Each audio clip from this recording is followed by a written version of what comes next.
Hey, welcome to Road to Reason, a skeptic's guide to the 21st century. I'm Rob Penzak, and I'm joined today by David Tamayo. There you go.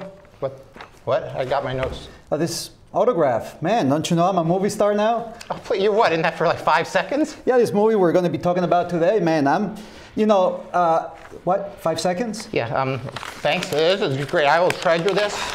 Man, no, that explains a lot. You know, when I was coming in here, this woman was coming. I thought she was asking for an autograph. I tried to sign her chest, and she slapped me. Really? So, okay, now I know why. I'm surprised. She hasn't seen the movie, I suppose. But, well, I guess we'll talk more about it today, and we'll find out more details about this great and fantastic movie, right? Yeah, really an honor to be here with you. Anyway, do you have any news to start us with? All right. Well, I am, on a sad note, actually. Kind of a ridiculous note, if you will. So I want to talk about and read you a little bit about the Bill 2453 from the anti-gay movement in Kansas, you know, the great state of Kansas. So last Tuesday, the state of Kansas House of Representatives overwhelmingly approved a measure designed to bring anti-gay segregation to the state. And you know, this is an already very red state, but you can imagine what this would mean. Now, a lot of people may say, well, you know, you're blowing it out of proportion, calling it segregation. You're just trying to come up, you know, make it sound like it was in the 1960s in the Deep South. And it is. So this is what it entails. When passed, the new law will allow individuals, groups, and private businesses to refuse services on gay couples. And if it's contrary to their religious beliefs. So hotels can eject gay couples, movie theaters, restaurants, really anyone can openly discriminate against gay people just based on their sexuality and for them saying, hey, it's against my religion, so therefore I can discriminate. So they don't taint the rooms and the movie doesn't get ruined and the restaurant food isn't corroded by the gayness? Exactly, and you would think, okay, well, this is, you know, okay, that's pretty bad. But it's even more. The new law allows government employees to deny services to gays based on religious liberty. That includes the DMV, it includes the police department. If there's a gay couple in the house and the house is burning, that, you know, they don't have to respond. It really involves a lot of interesting and very dangerous things, and it even gets worse. If you Can I stop for a second? I just want to, in a few weeks, we're going to have Rob Boston on to talk about taking liberties, which the subtitle is Why Religious Freedom Doesn't Give You the Right to Tell Other People What to Do. And I think this is perfect, what you're talking about right here, because these are people that think they can tell other people. And they want to legislate discrimination. And really, I mean, the problem with it is that even if you sue, and you lose because there's a law that, you know, a restaurant owner can say, hey, that's the law, I'm just following the law. You, as the suing party, you have to pay restitution. Mm-hmm. And so it makes it really difficult, and I'm not really sure that this is going to be a law that will stand, you know, in the Supreme Court, although I don't think we want things to go to the Supreme Court considering who we have in the Supreme Court. Right, there's a lot of, you know, who would think that Citizens United would make it through the Supreme Court, and yet now it's legal to buy the democracy. Yeah. So yeah, you can never know. The thing is, as of this morning, it is said, or some groups are saying, that it looks like the Senate is not going to be approving it, maybe, but it's a fully Republican Senate, and it's a Republican House, Senate, and governor. So it's a very red state, and we'll see what happens. Yeah. I guess we'll find out soon enough. Yeah, that really is a nasty bit of business going on, and you know, it shows why it's so important for people to be more actively engaged and aware of things that are happening, because these are people bringing segregation back to America. You know, it's not a thing of the past. And I saw a beautiful sign that had crossed out the white and blacks for a 1960 sign that had the water fountains for colored and whites only, and now they've put straight and gay in those. A perfect example of exactly what this bill is intended to do. Right. Well, here in Virginia, at least I can say that we're not in Kansas anymore, which is a good thing. That we had a federal judge, Judge Orenda Wright Allen, who ruled that our ban against gay marriage was unconstitutional. So at least we have made that big step forward for the South. There's, you know, a bunch of states are trying to do this. One of the things that she said, you know, we'll disagree with a bit, government interests in perpetuating traditions, shielding state matters from federal interference, and favoring one model of parenting over others must yield to this country's cherished protections that ensure the exercise of private choices, the individual citizen regarding love and family. You think in terms of perpetuating traditions, does the state really have a good interest? Slavery was a nice tradition. Exactly, and well, you know, marriage of different races. Right, misogyny was a good tradition that we held for a while. Just because something was a tradition, we've done lots of terrible things in the past that as people, you know, as culture evolves and progresses, we should never use tradition as, you know, an excuse or justification. And, you know, it's been the tradition that women get put in a secondary role. There's a lot of tradition that we need to discard. Just something being tradition doesn't make it right. If you're wrong for a long, long time, well, it's best if you can become right now and not worry about it, right? So that's tradition is really a bad thing, and I think the judge using those words specifically and saying that it's okay or tradition is good sometimes, it really doesn't say a lot one way or the other. Right. Now, another thing we want to talk about is how important voting is. That we recently had elections in Virginia where, you know, Cuccinelli, who was, you know, incredibly far for the religious right, was, you know, our old attorney general. So he left. He then tried to muddy the water and make sure that the incoming attorney general would be cast in the same mold. That election, out of 2 million people, you told me it came down to what? 165 votes decided that the new attorney general would be a Democrat. Right, so 1% of 1% determined that vote. And as soon as that's Mark Herring, when he came into office, he said he's not going to enforce this gay ban because he thinks it's unconstitutional. And so all you people who got out there and voted and got something more progressive in there, this is the end result. You really did something amazing and important that's going to affect a lot of people's lives and hopefully get the whole country moving in a more progressive direction. The vote was so close that they didn't decide who the winner was for about 2-3 weeks after that. So that just tells everyone that we need to vote in order to make a difference. Every vote counts. A lot of people don't think it counts, but here in Virginia, it counts time and time after every time that we have this so close. Right, and so don't get too cynical and jaded. You still, even if there's a lot of corruption, you have to push forward. And, you know, this time it made a difference, and so that's really exciting. So now maybe we can bring on our guests. Talk about, maybe you can introduce who we're going to be talking to. So we have John Christie and David Smalley, who are the producers of a movie that it just came out 2 days ago. And the movie is called My Week in Atheism, and it actually took a little bit over a week to get recorded. Actually, maybe over a year, but it is a great movie. I just got to see it yesterday for the first time, and I think you too. Right, we saw that. This is the biblical week in atheism because it got extended a little bit. Sorry, Chief Scott. Exactly. But anyway, so there's John Smalley, David. Thank you for joining us. Thank you for joining us, David and John. Maybe we can start by you introducing yourselves. How do you want to be perceived in relation to this movie, each one of you? John. Well, I'd say what I'm hoping from the atheists that watch this movie is that they can see that, you know, Christianity is not necessarily what they perceive it to be, what they grew up with, what the people that they encounter are yelling at toward them. That, you know, I claim that I follow Orthodox biblical Christianity. And I want atheists to understand what that means a little bit more. And from the Christians, I want them to be challenged. I want them to be challenged in their beliefs. I want to challenge them in their faith. I want them to know why they believe what they believe.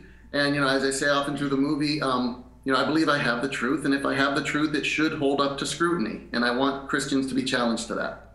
Okay. Yeah, as far as, you know, I ultimately want believers to watch this film and understand that atheists are not monsters. We are not against all the warm, fuzzy feelings you get about religion. We are not against loving your neighbor and treating everybody with respect. And for most Christians, I can honestly look at them and say, we're not against the things you love about your religion. We're against the things you simply don't know about your religion. So many people don't understand why atheists appear to be angry. And so we just want to continue the conversation. We want to put a face to atheism and say, look, it's not this dark black hole that you need to be afraid of. Let's engage one another and have the conversation in a peaceful manner.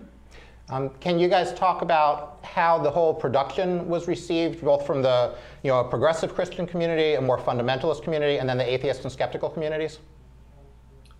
Yeah, so far the response we got, the premiere last night, was very positive from both sides. Not agreeing, but very positive.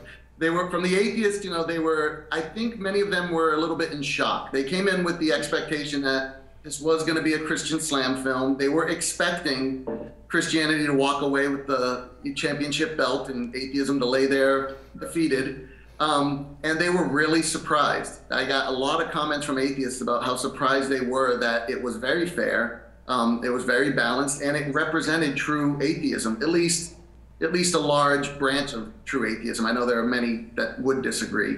But with the Christian side, you know, again, it was kind of the same thing. They were very happy that I took the approach that I took, which was to let the atheists speak. And I was concerned about that. But more than not, you know, what I got from the Christian side was, wow, this is so great that you did that. And what a testimony it is to your belief in your faith that you would let people have their say. So I think it was great. Yeah, a lot of the Christians came up to me afterwards. There was a line of people wanting to talk, and the atheists were coming up telling me, you know, how important Dogma Debate has been in their life, which is my radio show. But then the Christians mostly were saying, you're so refreshing that you guys can have this type of conversation.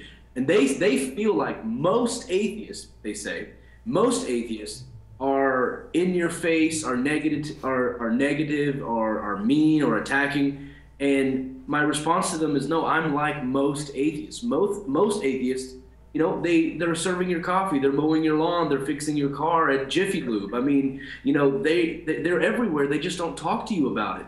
And the reason you feel like most atheists are angry or in your face is because those are typically the ones that just get the most attention.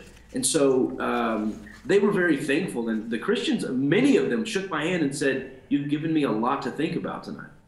Now, in the, you know, this movie was not cheap. I mean, there was a lot of expense, a lot of travel, a lot of going to places, and tons of hours of editing and spending a lot of time.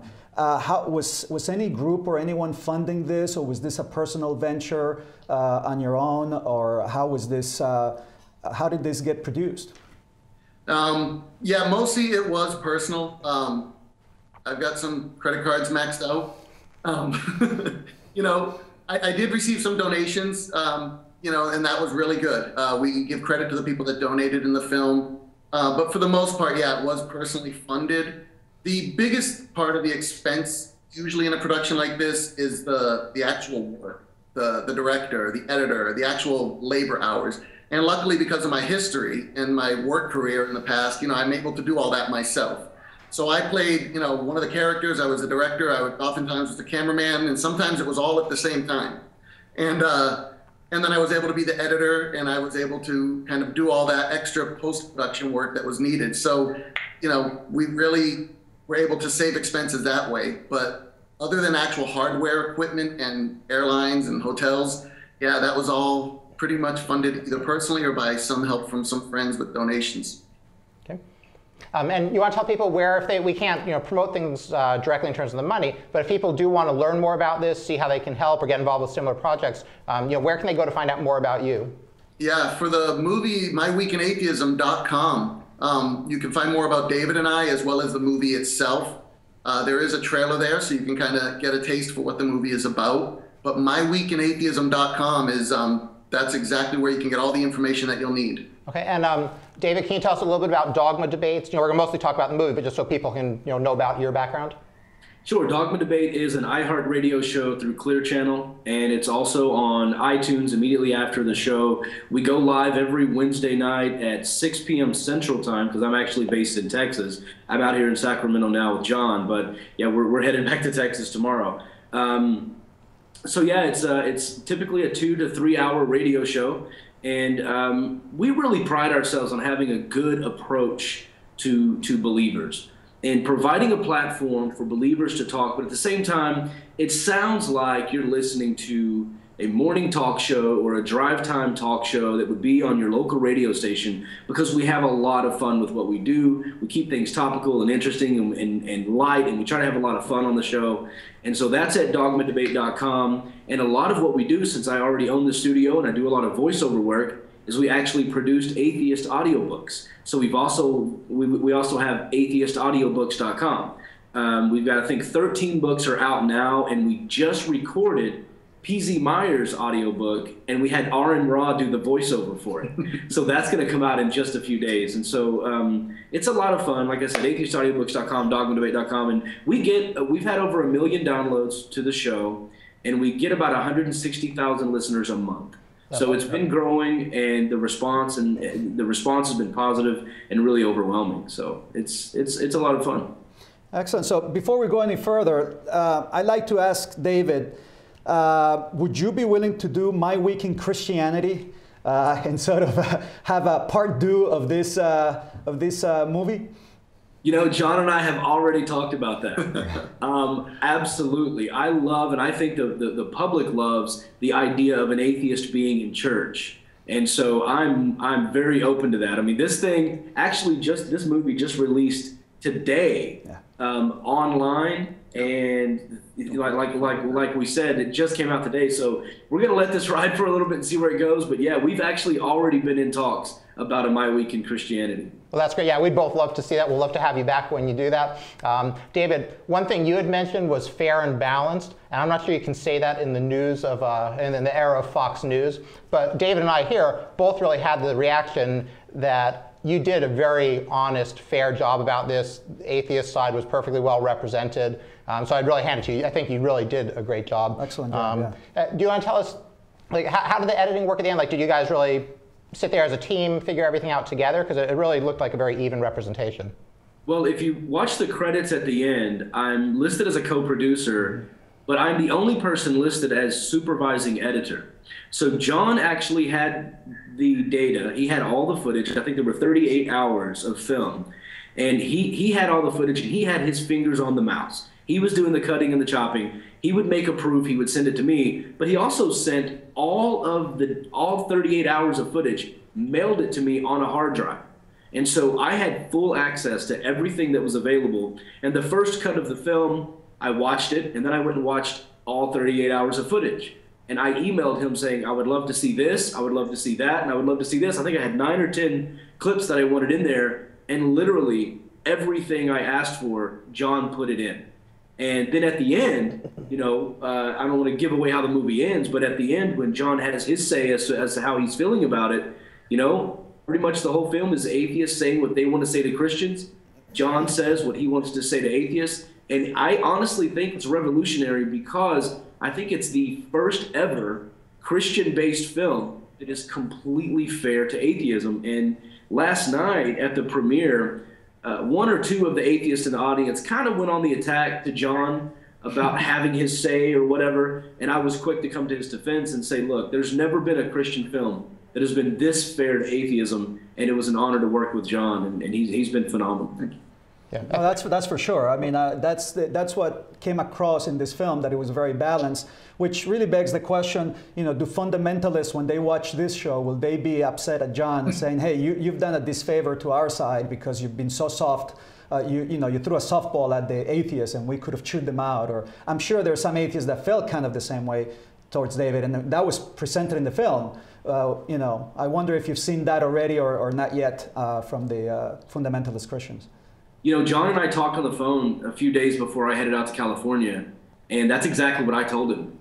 I said, there are 2 primary concerns. From the atheist side, and I'm sure you guys know this, from the atheist side, you get more flack from atheists because why didn't you call him out on this argument, or why didn't you say this, or why did you let him get away with that? Well, first of all, the film is 110 minutes, and we had 38 hours of footage, so I probably did, okay? It just didn't make it to the film, number 1, but I was concerned about John. And I told John this. I said, I'm worried about you getting the flack from all the fundamental Christians saying, how dare you, use quote unquote nice atheists to, penetrate Jesus, world with their satanic hatred views that are cloaked in niceness. So we actually talked about that, and that's a concern for me. I think a lot of Christians are going to be angry at John for how fair he is to atheism. Yeah, and for me, I went into this 2 things. I wanted it to show our relationship. I wanted it to show a lot of the cordial behavior that we have, how we can be passionate, we can have strong beliefs, but we can be friends, and we can always come back to a friendship, even when it gets hard. And I really think the movie does this. I don't want to paint it like this movie is just a bunch of hugs and softball issues. You know, we deal with some of the biggest questions that people have on a regular basis of God and of both faith and disbelief. And you know, I think we hit them head on, but yet it's not an answer film. This film isn't designed to give you the answers. This film is designed to spark the conversation, to make people go research, to try to alter people's perspectives, both of Christianity and of atheism. And so, yeah, I know that that's not going to settle well with a lot of Christians out there. I've been prepared. I don't want to say I've been prepared for it. I've acknowledged it from the beginning. I don't think I'm prepared for it, but we'll see what happens. You know, I'm scrappy.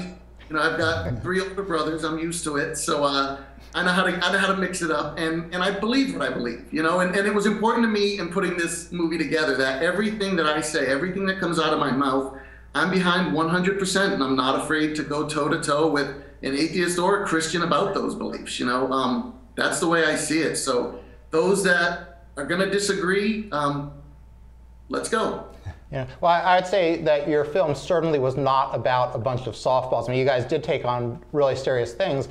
And you know, in my own experience, it's very hard to talk to people about serious issues that you disagree on and maintain the friendship, or you know, even within the family. It's a really hard thing to do. And you know, you guys, that's a great trend to set. You know, I hope this works really well for that, because you guys, that's great role models for all of us to talk about serious things instead of just the sports and the weather and the this and that. You know, how you feel about life and morality, and should church be running things. I mean, so you guys did a great job on that. Well, thank you. I already noticed one effect the movie has had on both of you, and now you both sport the same haircut. So I wanted to ask a little bit more about that. I know, John, that you had your son with you at least at one of the conferences in Austin, and he was helping out. Has this film had an effect on either one of you, one way or another? Has it moved you to one side or the other? Or you know, your son, John, has he, you know, he's a young, impressionable kid. I was kind of amazed to see that you had him there in the midst of all those heathens. You know, I actually, during the filming, we had taken a break. I forget what we were doing, but we'd taken a break at one point during filming. And I was standing outside talking to John alone, and I said, "Are you worried about having your son here?" You know, because sometimes I would make a point, and his son was helping to run camera. I would make a point, and then we would, you know, yell cut, and it would be done, and the cameras are on the floor, and his son would start to say, "Well, why didn't you say this, Dad? And what do you say to this?" And they would begin sort of going back and forth. And so I started to see, you know, is he going to be okay with having his son here? I was really shocked. That was one of the things I was most surprised with behind the scenes, that John would have his young son there involved. Yeah, and you know, going into this, yeah, my son Chandler, 18 years old at the time, he's now 19, but he was a part of this from day one. The whole year, he was there everywhere I traveled, every conference I went to, everywhere. He was one of the cameramen, and he was a part of the whole process. And my wife and I talked about that ahead of time. You know, that wasn't just unplanned. That was something that we did calculated, and it was partly to save money, because I don't have to pay a cameraman. He's my son, and he's good. And he was good. He's good at it. Yeah. Well, what was his reaction? Did he come away changed at all? Yeah, and so that's what I was going to say. And you know, in Springfield, Missouri, David had asked me that question about having Chandler there, and I had said, you know, if his faith, if his belief is only because of my belief, then he has nothing. He has to grapple with it himself, and that goes for his relationship with Christ. He has to find it himself. He can't rely on me, otherwise he has nothing, and it will fall away. And for him, what he tells me now is, while he was out there, yes, there were things that challenged him, but the way he puts it is, you know, nothing that was devastating. But I've noticed in him, he spends much more time now reading the Bible. He spends much more time looking into the philosophical arguments of God and into the science arguments. It's really propelled him into studying deeper, and he's grown. I mean, he'll tell you today that it's definitely strengthened him as a Christian. He's become more able to represent himself and his belief with logic and reason, and I love seeing that, you know. I hope he keeps reading the Bible, because we need more atheists. So I'm all about it. That's as the saying goes. Yeah. Another question sort of on that line. Every religion out there really goes after children. And so, you know, this is really for both of you guys. Some people, Richard Dawkins, Andy Thompson, will go so far as to call that childhood indoctrination, like child abuse. How do you guys feel about that? You're letting your son, 18 or 19 now, get really involved in this process. Do you think he would be on a different track when he was 2 and 3 and 4 if he didn't learn about the Bible or any kind of religion, if he learned skeptical thinking? So I guess the two questions: how do you guys feel? Do parents have complete rights to teach their kids whatever they want? Should the state be defending so they get some skeptical teaching early? And what would have happened if you had a different upbringing? Yeah, for my kids specifically, it's actually pretty interesting because while my wife and I met in Bible college in Dallas, Texas, actually. But when my son Chandler specifically was about 5 years old, we stopped going to church. We left the church for many years, and then we came back. So a lot of those formative years, while my kids did grow up in a Christian household, I won't say that we were fully practicing Christians. I didn't have my disbelief. I wasn't not a Christian anymore. I believed I still loved God and everything, but we weren't going to church. And as my kids got older, it was that time in my life where I started going back to my faith and really getting more serious about it. And so, yeah, through their teenage years, they've witnessed that, and it's opened up a lot of conversations between us. My daughter will often comment that we're not like other girls and their dads who will talk about music and stuff. We talk about what is love and how is God love and things like that. So my kids are learning their faith more, I would say, more on their own than it is indoctrination, at least in my family. That's the only experience I can really speak from. Now, what specific brand of Christianity do you have, John? It would classify as evangelical. The church I go to is Evangelical Covenant, which is just a denomination within the evangelical realm. I would say it's, I know the word fundamentalist is I don't know what that definition really is, to be honest with you. So we are part of the Evangelical Covenant Church, which is, we're Christian. That's the way I like to put it. We're Christian. Do you consider others Christian, like Catholics Christian and Pentecostals? Oh, absolutely. Okay. Absolutely, I do. To me, Christianity is that you're a Christ follower. Those who follow Christ, and it's more than just claiming that he was a good teacher. It's those who recognize that Jesus Christ is the God of eternity, that he is the same God that spoke and created the heavens, the same God that hovered over the waters in his spirit. That is Jesus, the Son, the third person of the Trinity this is who I believe in as God, not just as a prophet or a Messiah, but as God incarnate. And anyone that believes in that, while they may speak in tongues and I may not, while they may handle snakes and I will not absolutely touch a snake, we don't break fellowship over it. I won't go to their service and hold a snake, but I won't claim they're not a Christian. Okay. I think maybe we'll get back to more of that specific stuff about Christianity and Christ in the second half. David, I still want to give you a chance. What are your feelings about childhood, either indoctrination or education, when they're 2, 3, and 4 and starting to get inundated with their parents' religion? I've actually dedicated an entire section of my book to this, and the section is called Induced Psychosis. When you look at the definition of psychosis, it is the believing in something talking to you that's not talking to you, seeing things that aren't there, demonic possession, believing in demons and things like that. And I've had my family members come to me that are, of course, Christian and say, how can you not believe in God? My son was having nightmares about demons and was afraid of the devil, and he prayed about it, and God made his demons go away. And I would say, well, that's funny, because my daughter's never had a nightmare about demons because we don't believe they exist. So you've created a problem and then created a solution that got rid of your fake problem. And so if you're inducing in your child the fact that Satan's watching you all the time and God's watching you all the time, and that Satan can make you do bad things against God and can put bad feelings, you're inducing a certain level of psychosis in that child. And that can be mentally abusive. I'm sorry, but that's just the truth. If a child is afraid of something staring at them while they're sleeping, you're creating a problem for that child. Absolutely.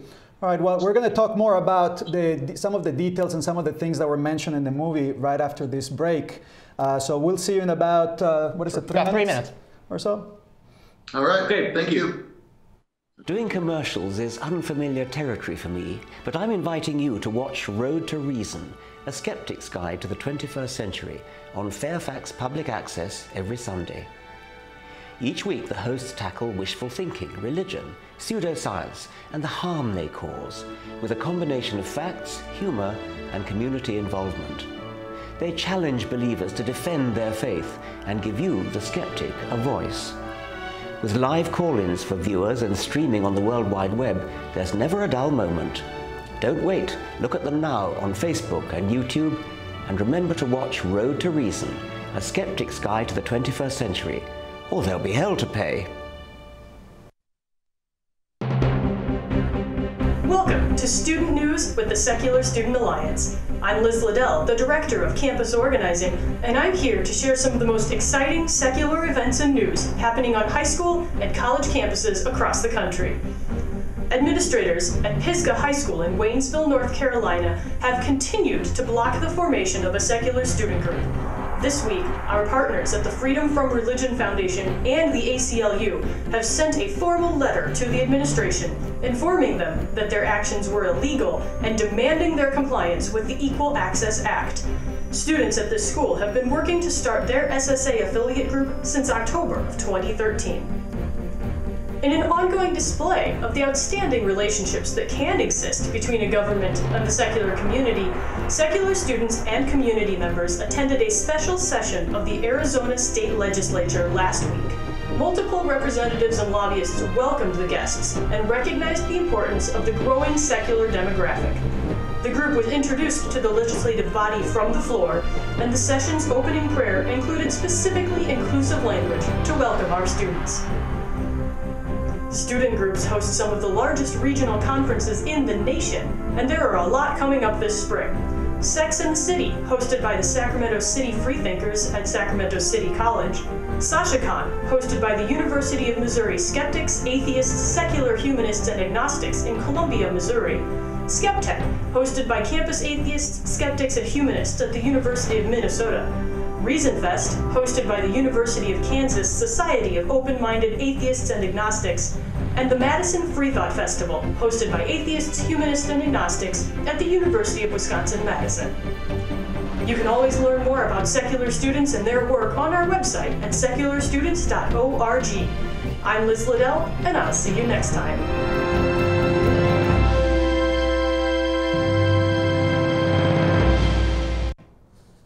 All right, welcome back. So now, John, I'm going to start with David, but John, I want you to be thinking about this in the background. A question for you, John, is how do you feel about religious or Christian apologetics?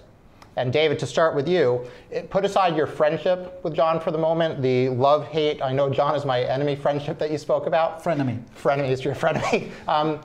Do you see him as just a regular Christian apologist? Do you think he was much more honest? Do you see him as dangerous like Pope Francis because he's putting on a much better, happier face on something that's bad?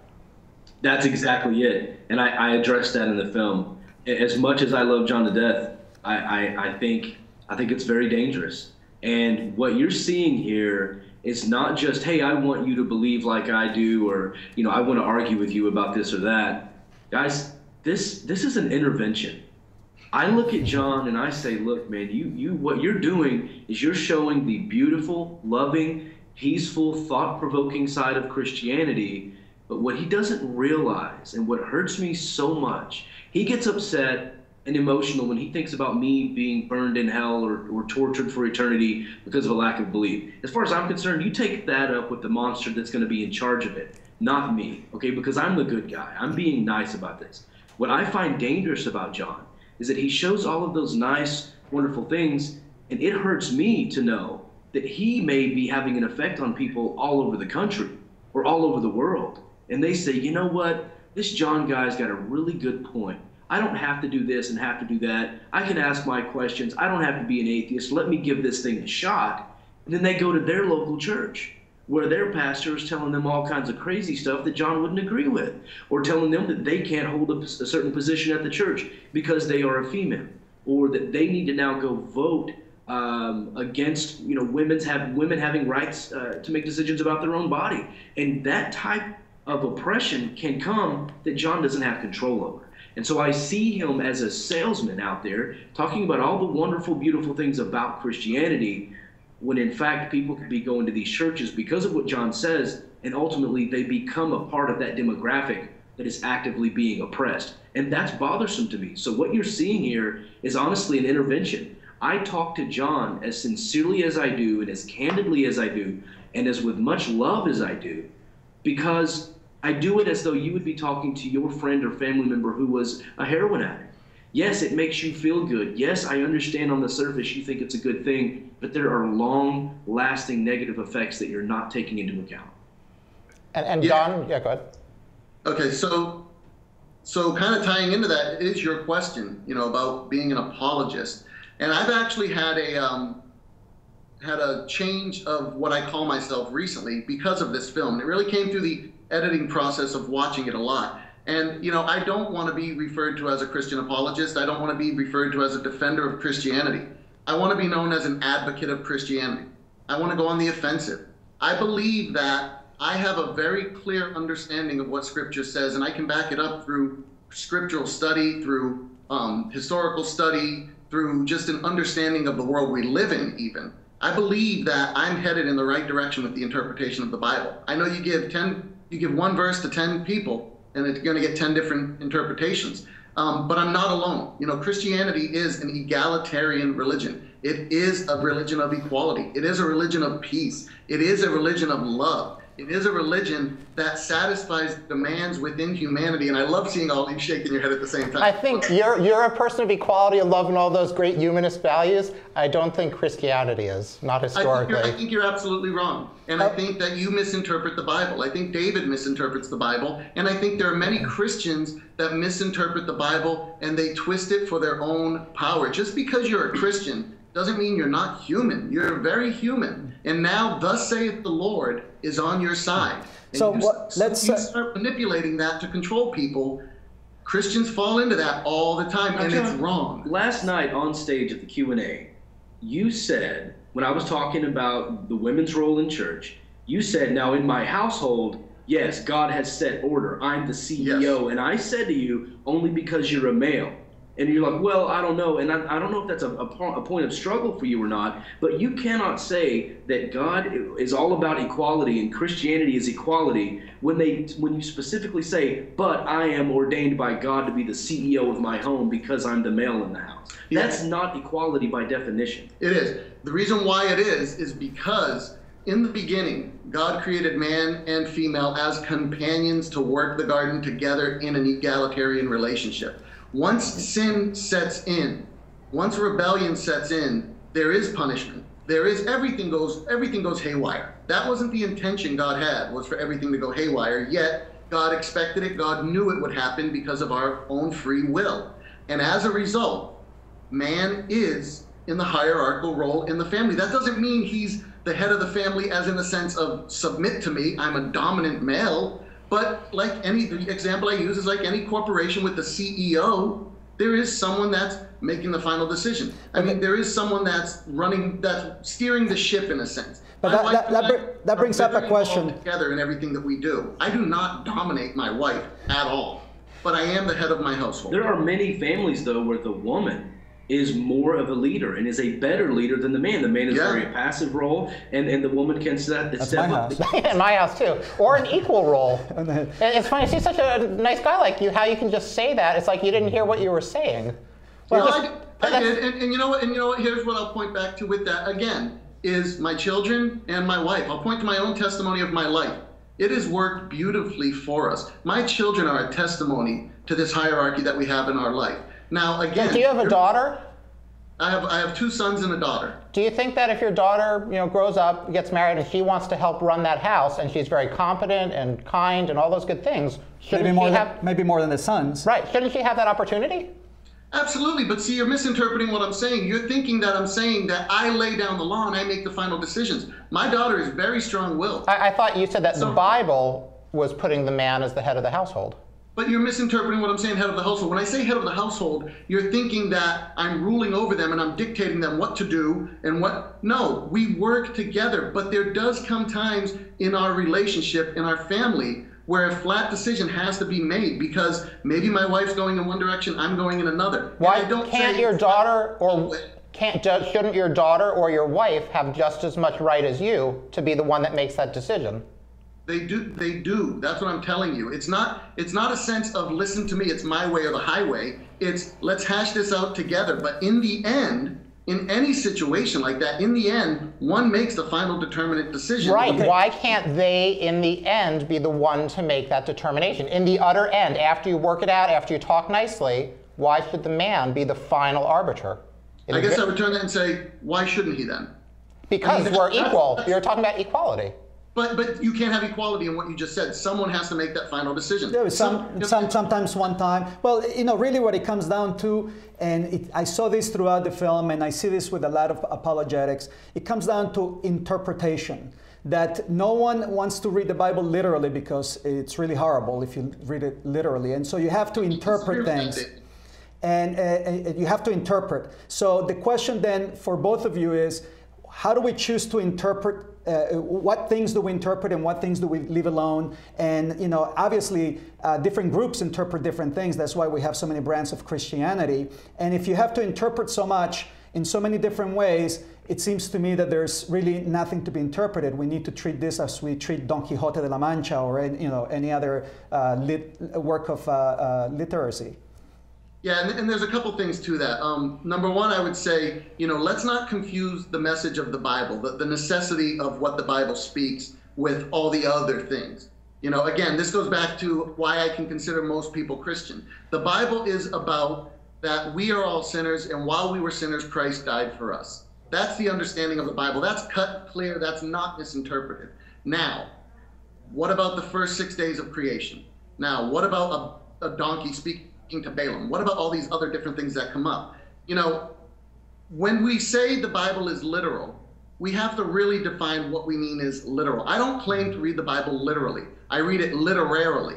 I understand it is literature. I understand it has poetry, it has narrative, it has history, it has song, it has exaggerated tales, it has storytelling, it has oral tradition, it has letters, it has dictation, it has all kinds of elements to it. It's 66 books written by 40 different authors. To try to lump it all into one category. I'm sorry, is that a Catholic Bible or the Protestant Bible? Because they have different numbers of books.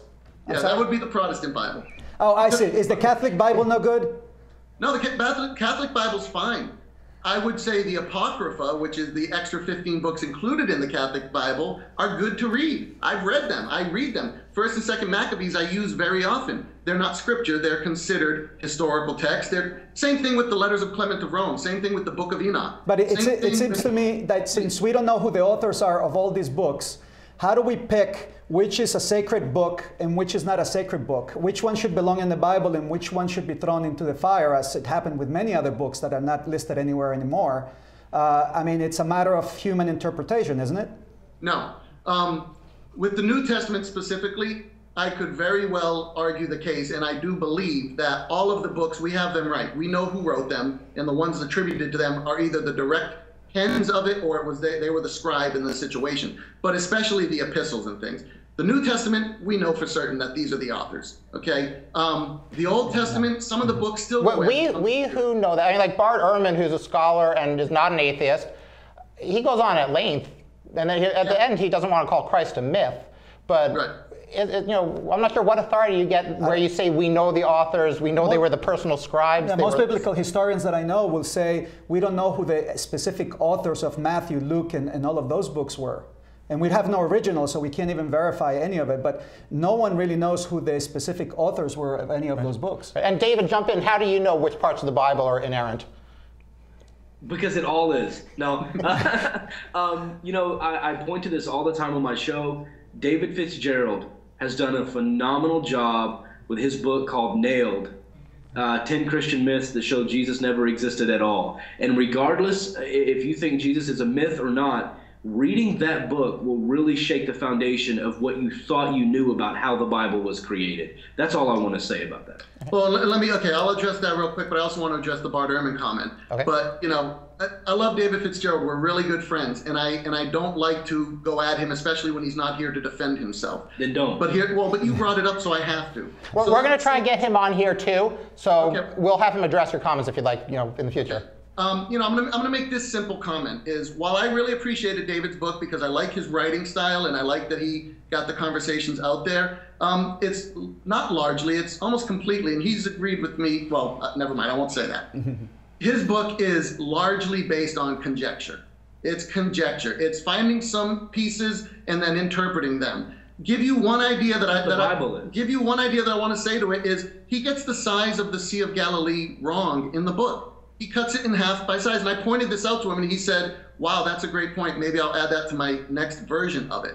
And I'm not trying to pick on David, but what I'm saying is a lot of this research that goes out there, you have to check the research. Bart Ehrman is full of conjecture. Bart Ehrman bases a lot of his interpretations on why Paul did not write 1st and 2nd Timothy and Titus because of the sentence structure. It's not the same as Romans and Galatians. Of course it's not the same. He's writing personal letters in one setting, and in the other setting he's addressing people in a church.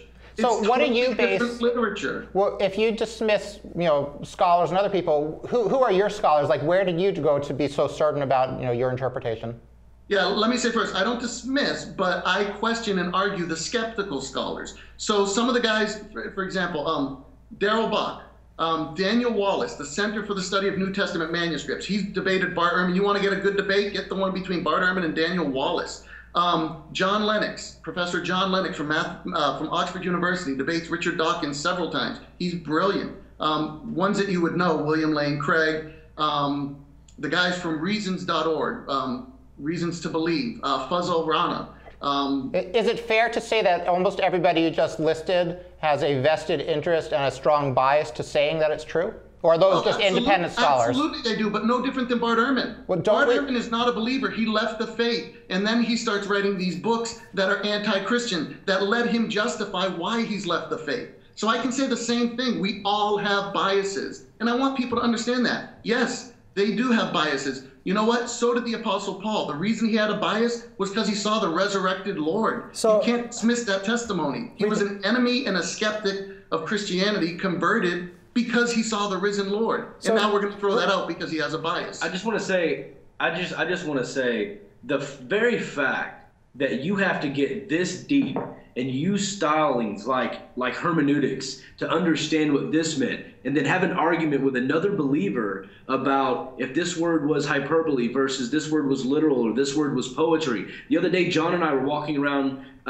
this parking lot talking, and we got into the whole shrimp being an abomination. And John was like, well, it doesn't say shrimp is an abomination. I said, yes, it does. We argued about it, and then he's like, no, it says it's detestable. We were talking about two different versions. He went and looked it up later. King James calls it an abomination. The New American Translation says it's just detestable. It's not an abomination. So the very fact that we have to go through this many translations, scholars, all these very smart people on both sides of the fence are arguing about it, proves to me that if there is a God, he is a failed communicator. This is absurd that we have to go through this much argument and thought and detailed study to find out what God really wants from us. And it's absurd to think that something that intelligent is that bad at communicating with his creation. And Matt Dillahunty points that out in the film. So let me ask you both a question sort of related to this. How do we know what is real and what is not real? I mean, so John, let me start with you. How do we know what's reality and what's not reality? That's a great question. Do we really know? I mean, in all honesty, can we and do we really know what is reality? We can only judge it by basically what our senses can tell us. And that can change for people. People with mental illness have a totally different reality than some of us do. How do we know what is reality is the question of the ages. So I don't really want to try to attempt to explain that because I don't know that I have a real good explanation. David, give us the answer of the ages then. That was a good segue. I was going to say it, but I'll let you answer it. Answer what? Of how we know what's reality. Oh, I actually almost agree with John completely there. I mean, it's based on our senses, it's based on our environment, it's based on those things. But I think knowing what reality is far different from proving your statement. And I think where the Bible continuously fails and where John continuously fails is he continues to say that atheist arguments are conjecture. And he actually says the line in the film, and I've been wanting to tell you this, it blows me away. He says in the film, atheists comments are in large part based on conjecture and large leaps based on small amounts of information. That is exactly how you can describe Christianity. That is exactly how you can describe belief in the Bible. They are large leaps of faith, and when you ask him about, why is there something rather than nothing, he takes off his Christian hat and has a deistic argument with you. And whenever you start talking about, well, are Mormons going to go to hell because they believe in multiple different Godheads instead of one God and the Holy Spirit and Jesus being one? Well, then he backs off of that and says, we don't have to have belief in one God as long as they support Jesus Christ. And it's like stabbing Jello. It's ridiculous how much it has to move around. And so as far as knowing what reality is, I almost agree with him, but knowing reality and then being able to demonstrate your claim to be true are two totally separate things. And so if you want to have say-so in government, if you want to have say-so in legislation, your facts need to be demonstrable, not faith, not conjecture, and not just ideology. So neither one of you would say that, say, for instance, the scientific method or following similar methodology is not the perfect, but perhaps the only best approach that we have at trying to figure out what is real and what is not real? That's what I would say is right now it's the best approach that we have, and hope, as it continues to grow. But right now I would say that is the best thing we have. Absolutely. And I would say, and that's exactly where I was heading with it, was the scientific observation and the whole scientific method. But I would say it's the best way of us knowing what is tangible. What is material that we can touch and deal with. And this is where I say, my arguments for God, and this is why David calls it stabbing Jello, my arguments for God are not found in science, they're found in philosophy, because they transcend science. God, by definition, would be beyond science. It would be beyond the natural. Looking for God within science becomes ridiculous, because if you could find him in science, he wouldn't be God. But how do we know? I mean, how do we know if science can't touch it? Then that is the same explanation we can say why there are multiple gods, and there are female gods, and there are animal gods, and there are all kinds of other gods. You'd mentioned in the film that, like, when people talk about the flying spaghetti monster, that's not nice, that's not fair. But if you can't verify things, you can't falsify things, why should anybody believe? I could postulate anything, right? A teapot flying around, you can't see it, you can't prove it. You've taken it off the table that we can investigate it. Look, what science is able to do is, based on the information available that we can observe, that we can study, it makes a hypothesis, and that's why we call it a scientific theory. I fully understand what scientific theory means. I'm not using that in the wrong way. I fully understand the way that it means. Let me try. I do that with God, okay? You've hypothesized an all-loving, all-powerful God, right? So, why is there evil on earth? Why is David Smalley condemned to hell, even though he's a good guy, in the face of an omnipotent, omniscient, benevolent God? I mean, how's it falsifiable, I guess, in a way is what you're asking. Right, well, that's your hypothesis, that type of God. The evidence seems very clear that we don't have a loving and all-powerful God, or we wouldn't have so many problems in the world. No, I think that's the thing, is you totally skirt the issue with man. You totally isolate man from the equation. When David says that it's like stabbing Jello, the problem is, if you want to discuss the philosophical argument of God, there being a transcendent entity that is intelligent, that's one argument. Now, if you want to put sandals on that God and call him Jesus Christ, I have to go into more detail on other things. It's not stabbing Jello, it's the progression of the argument. But to answer your question about the hypothesis that he is a loving God, look, I was saying last night at the question and answer, if you have love, you have anger, you have hate. You can't not have love and not have anger. It comes with the territory. For someone to love, they have to be given the option to not love. God is not forcing us to love him. C.S. Lewis puts it best. In the end, there's two types of people. Those who say to God, thy will be done, and those who God says to them, thy will be done. David is deciding to not chase after God. He's made his mind up, and he's going in that direction. He'll disagree with me at that, but David is making the choice. I don't take the responsibility away from David. God has the option open to him, just like God has the option open to me. I'm choosing God's will be done. David's choosing David's will be done. And that's really the difference between the two. So in your belief, you honestly believe, you know me, you know my family, you know my daughter, and you honestly believe the way I live my life, how I'm involved with my daughter's life, how I'm a good father, I'm a good citizen, I don't get arrested, I've never been arrested, I don't have a criminal record, nothing.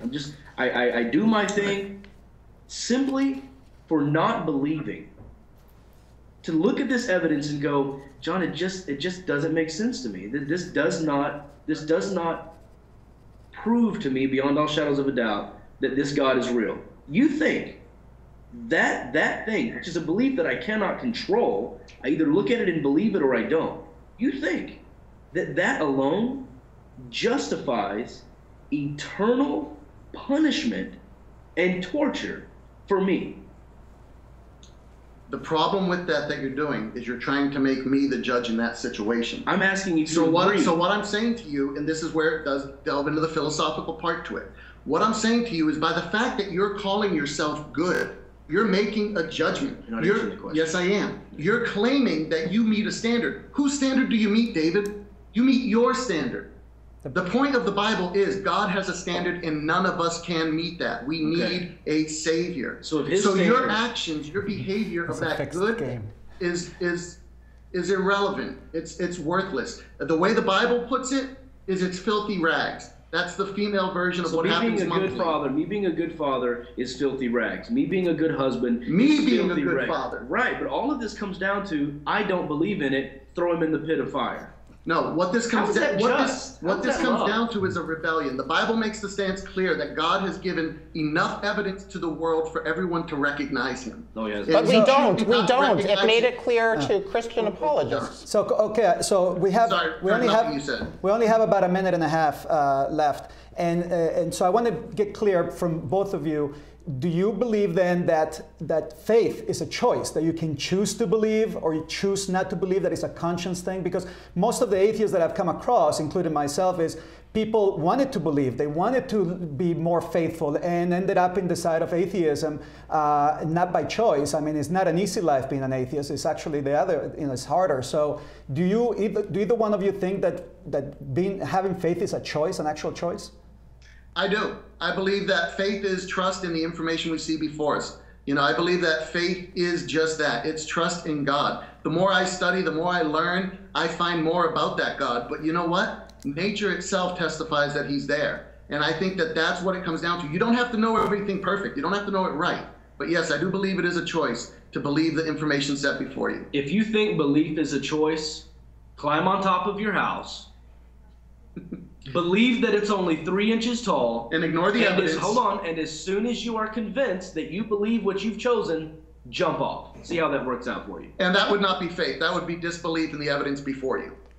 Because the evidence before you tells you you're going to die. A lot of us would look and say that there's evolution gives the even stronger evidence against creationism. We've got like 10 seconds left. Thank you guys so much for coming on. We love the way you guys just talk together. Great. Very open. Thank you for the film. Nice. I really appreciate it. Thank you, guys. Thank you. All right, everybody, tune in next week for Road to Reason. I look forward to seeing you there. It's going to be a great show. Rick Wingworth and Larry Mendoza next week. Wonderful. Thank you.